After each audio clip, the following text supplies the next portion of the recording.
Hello everyone, it is I, the one and only King Mac, and welcome to the special presentation on YouTube. All month long, we are going to a galaxy far, far away and celebrate the 45th anniversary of Star Wars with game reviews, podcasts, and more.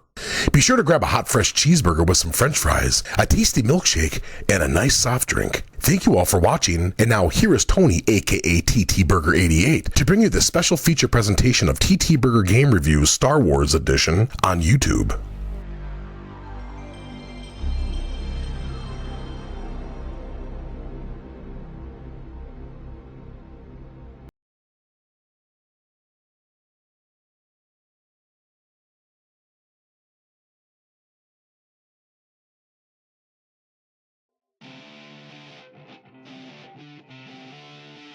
The wind is blowing through her hair. We like to head out on the road, and you know we don't really care, cause we're just doing what we want. Welcome back! You want some more game reviews, eh? Some more Star Wars game reviews for the month of May. Well, you're coming to the right place because we continue Star Wars month on TTBurger 8, and I am your host, Tony. And more Star Wars games to honor the 45th anniversary of Star Wars here. More PlayStation Star Wars games coming at you right now. And today we have an FMV action rail-like shooter flying Star Wars games, some of the games like Star Wars Rogue Squadron, X-Wing vs. TIE Fighter, and more. And a lot of these FMV-like games were big on the PC and stuff like that, where some had console ports and stuff too, like Shadows of the Empire, Rogue Squadron. Well, that wasn't FMV, but still, like it was a PC game too, and had Dark Forces 2, Jedi Knight, and like there were tons of them on there, including this one here. We're not even looking at the first one in the franchise because I don't have it, and it was only on the Sega CD and stuff like that, and PC, and I don't really PC game much. But I do have the sequel right here for you all, and it's one of these games that plays like a movie and stuff like that, with which FMV was big at times, like Wing Commander 3 and Fox Hunt and Disruptor, and all of them right here, and we got it right here. This is Star Wars Rebel Assault 2: The Hidden Empire for the PlayStation and the PC, released on November 30th, 1996, and I was still in second grade, 8 years old at the time there and stuff. And interesting thing is that this game and Dark Forces, both these games were released on the same day. Pretty impressive if you ask me that they were both released on the same day. Well, PlayStation version that is. So still, it's pretty impressive that they were both released on the same day. But let's get going here. Star Wars Rebel Assault 2: The Hidden Empire is a little bit better than Dark Forces, but not by much. It'll get a slightly higher score. The problem is the game is short, easy like an FMV game / movie. It's over before you know it with not much variety to it.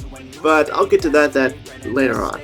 The story puts you in the role of Rookie 1, played by actor Jamison Jones, who starts off as piloting a B-Wing, receiving a distress call that is hard to hear, and after fighting a wave of TIE fighters, his wingman blows up, and Rookie 1 crash lands on a planet and finds an Imperial station where he finds information on the new TIE fighters called the TIE Phantom.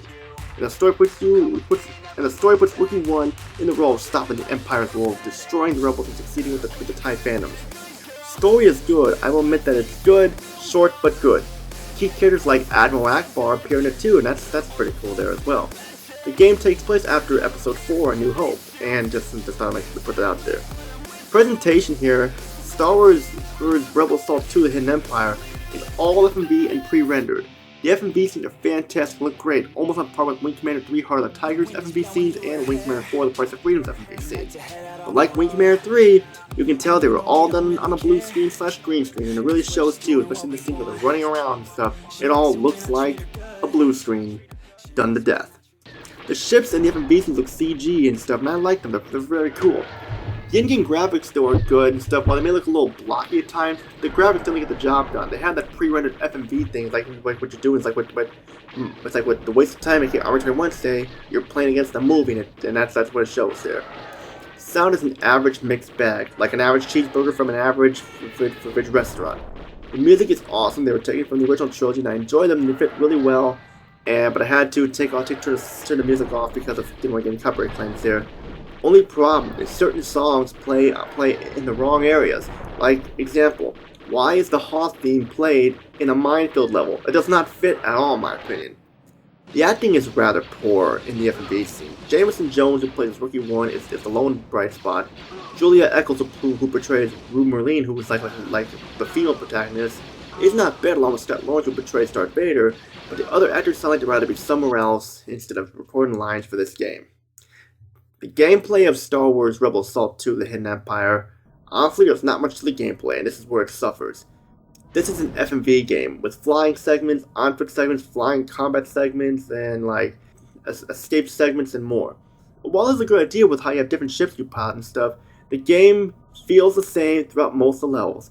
It doesn't matter if you're piloting a B-Wing, a Y-Wing, an X-Wing, a TIE Fighter, and stuff, or the Millennium Falcon, they all feel the same. You can only fire your laser, no secondary weapons. It feels like a shooting gallery. Kill these enemies, next level. Same with on foot. Just move the crosshair, next level. And repeat the same thing over and over. The only one that seem to put up a challenge are the ones where you're the escape with the ship in the third person, where like you're the Millennium Falcon and you're trying to navigate the tunnel without hitting any obstacles, and your score goes up with how many obstacles you miss. Those require some challenge there because like you gotta watch where you're going. But the thing is, it's a little frustrating because the ship gets slammed everywhere and you could die and stuff like that. Try playing this on a harder difficulty, you are fucked and stuff. I'm trying to say there. And just get slammed all over the place. You don't even touch the controller. It moves by itself.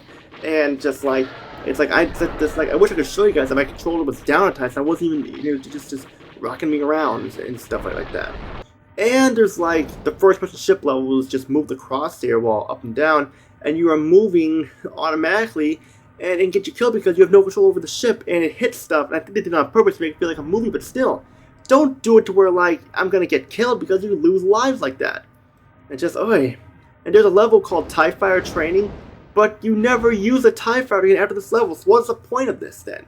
I'm piloting the TIE Fighter. I can't use it in action or so. It's just, oh my god! Just like, what's the point? Just to add padding? There are some fun levels here, like piloting the B-Wing, being on foot as a stormtrooper mowing down other stormtroopers is fun, and using the Y-Wing is also fun because that's my favorite ship. But a lot of them feel similar and are over way too quickly.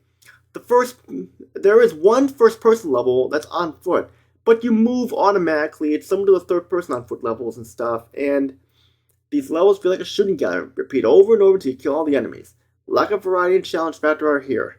I very rarely died in this game. Only like 1 or 2 levels I had trouble with, and they were 2 of the first-person ship levels. I said this game was better than Dark Forces, and it's because it's not as frustrating as Dark Forces and has great production values. It is still not miles better, just slightly better.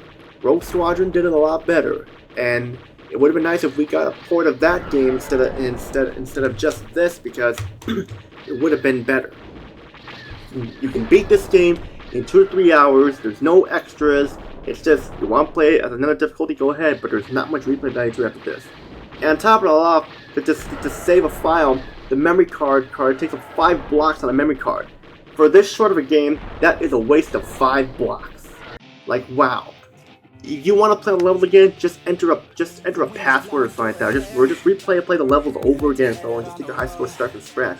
There's no point in even saving if it's got 5 blocks on there. Final thoughts there. This game is a little bit better than Dark Forces, but still not by much. I can only recommend this as a rental, so that those people who have a couple hours to kill and then put the game away and not play it for a while. That's what Star Wars Rebel Assault 2: The Hidden Empire is. I give it a 6.5 out of 10 because of the problems I had with it. It's still slightly better. I can still consider it a Star Wars game, but not by much. That's it for episode 221 of my game reviews here, all month long of Star Wars. We got another Star Wars game coming up for the PlayStation. What we cover next? At the finals, which all I gotta say. And if you like what you see here, subscribe, like, comment down below. Join my Discord group, TTBurger Gamers United, along with my Facebook group, TTBurger Gamers Group, and my Facebook page called TTBurger to give it a like to get updates. If you have requests you want to see, comment down below. Which all I gotta say is Tony, peace and out, have a good day, and see you all in episode 222. May the force be with you, take care everybody.